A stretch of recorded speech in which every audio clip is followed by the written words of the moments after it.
warahmatullahi wabarakatuh. Oke, pertama-tama saya akan memperkenalkan diri terlebih dahulu. Nama saya adalah Erik Eliana Cantona dari jurusan Arsitektur angkatan 2015. Di sini saya akan mempresentasikan perancangan saya yang berjudul Perancangan Agrowisata di Daerah Pasuruan dengan pendekatan arsitektur organik. Yang pertama yang akan saya jelaskan adalah latar belakang. Nah, latar belakang yang saya ambil yang pertama yaitu adalah pada area tapak terdapat potensi yang cukup tinggi. Potensi di sini yang saya maksud adalah potensi perkebunan. Yang kedua adalah pada area tapak mendapatkan perhatian khusus dari Pemkab untuk dijadikan sebagai area destinasi wisata lokal. Oke, yang selanjutnya saya akan menjelaskan tentang pendekatan. Nah, di sini saya menggunakan pendekatan arsitektur organik, di mana arsitektur organik sendiri memiliki beberapa prinsip, diantaranya prinsip ruangan, alam, kedamaian, bahasa, ornamen, kesederhanaan, dan komponen mekanis dan furniture. Yang selanjutnya langsung saja saya akan membahas analisis yang berfungsi. Nah, analisis fungsi ini sendiri dibagi menjadi 3, yaitu primer, sekunder, dan penunjang. Untuk primer yaitu wisata dan pendidikan. Yang sekunder ini penginapan, produksi, dan pengelola. Dan untuk pengunjung adalah fungsi peribadatan, parkir, budidaya, bersantai, jual beli, dan fungsi pengalaman. Selanjutnya masuk pada analisis. Dimulai dari analisis matahari, di mana solusi yang saya ambil adalah orientasi bangunan, peletakan gazebo, dan peletakan pepohonan. Yang berikutnya adalah angin. Angin yang saya temukan adalah 2 metode, yaitu filter dengan pohon dan juga pepohonan untuk pengarah dari angin itu sendiri. Yang selanjutnya adalah hujan. Untuk hujan saya memiliki 3 solusi desain. Yang pertama adalah elevasi, yang kedua adalah penggunaan paving block, dan yang ketiga adalah menambah biopori. Nah, yang selanjutnya adalah vegetasi. Vegetasi di sini saya bagi menjadi 4, yaitu vegetasi pengarah, vegetasi peneduh, vegetasi penghias, dan juga vegetasi pembatas. Selanjutnya adalah aksesibilitas atau sirkulasi. Nah, pada aksesibilitas ini saya menggunakan 2 metode solusi desain, yaitu membagi akses dan juga pemusatan area. Untuk sirkulasi sendiri saya menggunakan sirkulasi linear. Selanjutnya adalah view. Nah, pada view ini saya untuk view yang kurang menarik, saya akan menambahkan material-material alam seperti material kayu, bambu, atau mungkin menambahkan vegetasi. Nah, untuk view yang memiliki potensi, saya akan memberikan sedikit lebih banyak bukaan sehingga view tetap terjaga. Untuk selanjutnya yaitu masuk ke konsep, yaitu konsep dasar. Konsep dasar di sini saya mengambil secara umum yaitu nature. Nature di sini saya ambil untuk latar belakangnya adalah dari pendekatan. Nah, pendekatan ini memiliki beberapa prinsip, dan dari keseluruhan prinsip sebenarnya prinsip-prinsip ini lebih menekankan kepada kesatuan antara objek dan juga alam. Nah, dari itu saya menyimpulkan dan mengambil konsep dasar yang lebih spesifik, yaitu blend with nature. Blend with nature ini bermaksud untuk supaya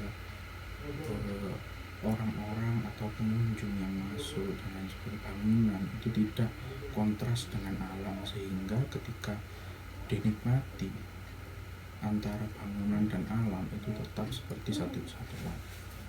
Nah, selanjutnya adalah konsep tapak, yaitu tata masa. Tata masa di sini saya bagi menjadi dua area, yaitu area yang dapat area pengelola dan area yang khusus untuk wisata atau pengunjung. Nah, area ini dibagi supaya tidak terjadi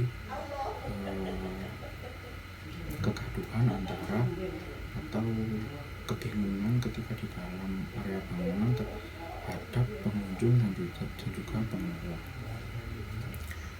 Ada beberapa bangunan yang terdapat di area pengelola, yaitu area servis, area kantor, dan pabrik.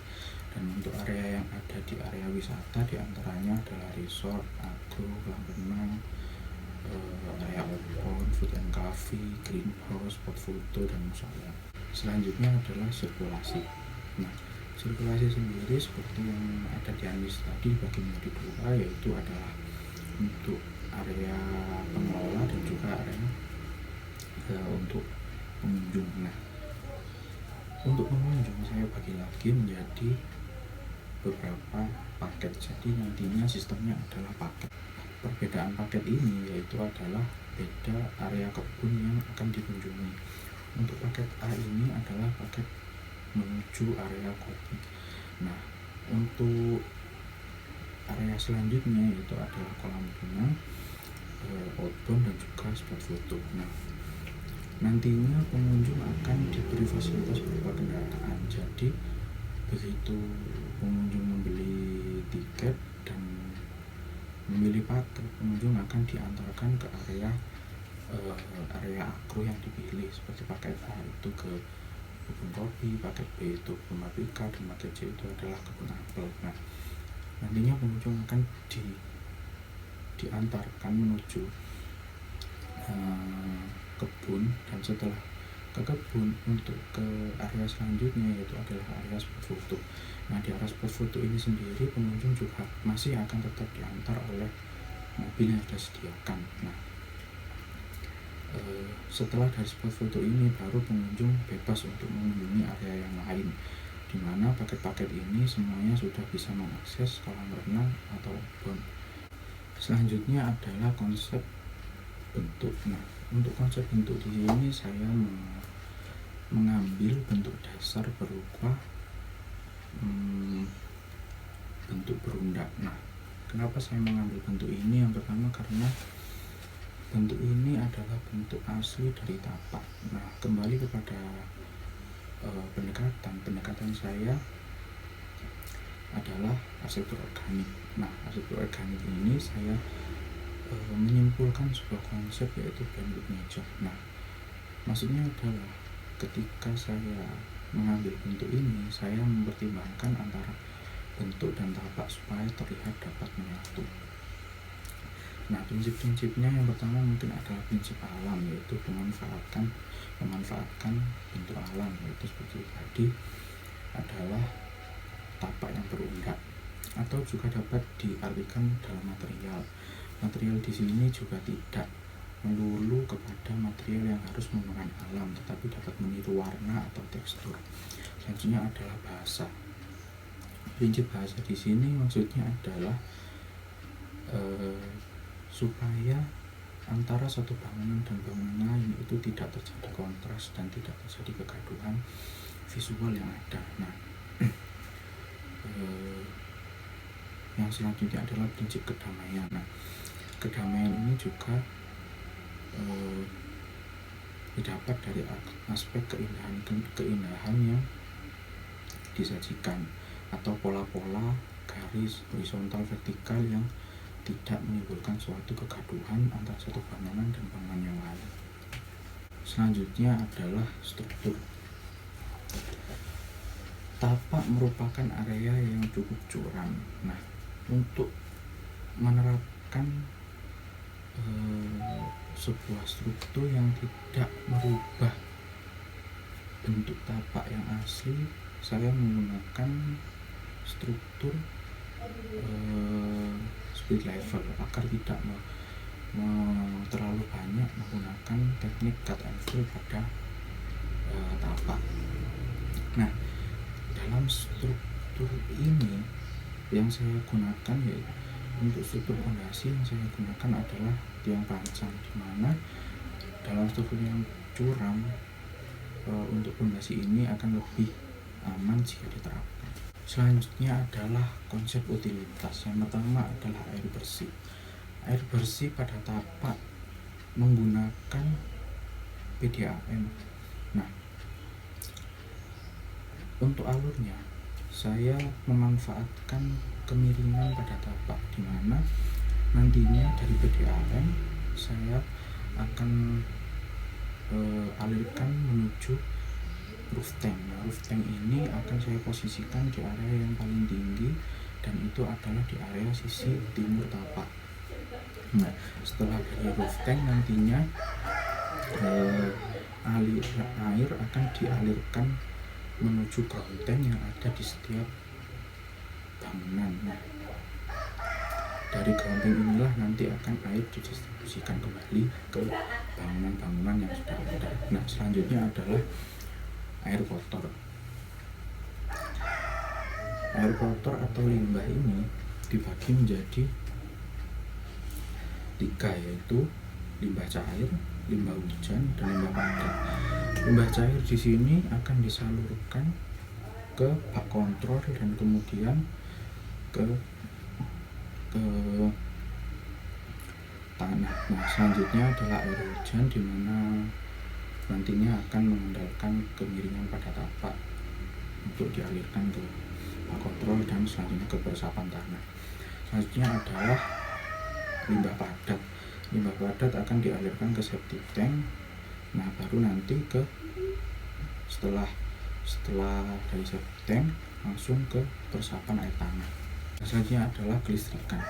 Kelistrikan di sini menggunakan PLN. Jadi nantinya dari PLN akan dialurkan ke genset yang ada di powerhouse. Nah, setelah dari powerhouse ini nanti akan disalurkan ke seluruh area tapak. Nah, yang selanjutnya adalah persampahan. Sirkulasi persampahan di sini dibagi menjadi 2, yaitu sampah yang makro dan mikro.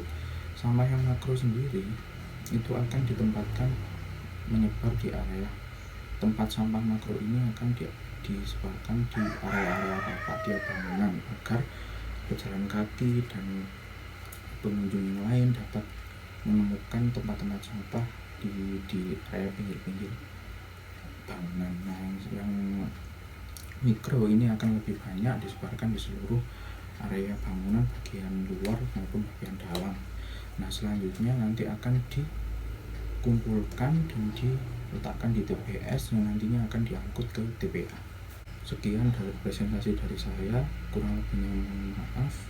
Terima kasih. Wassalamualaikum warahmatullahi wabarakatuh.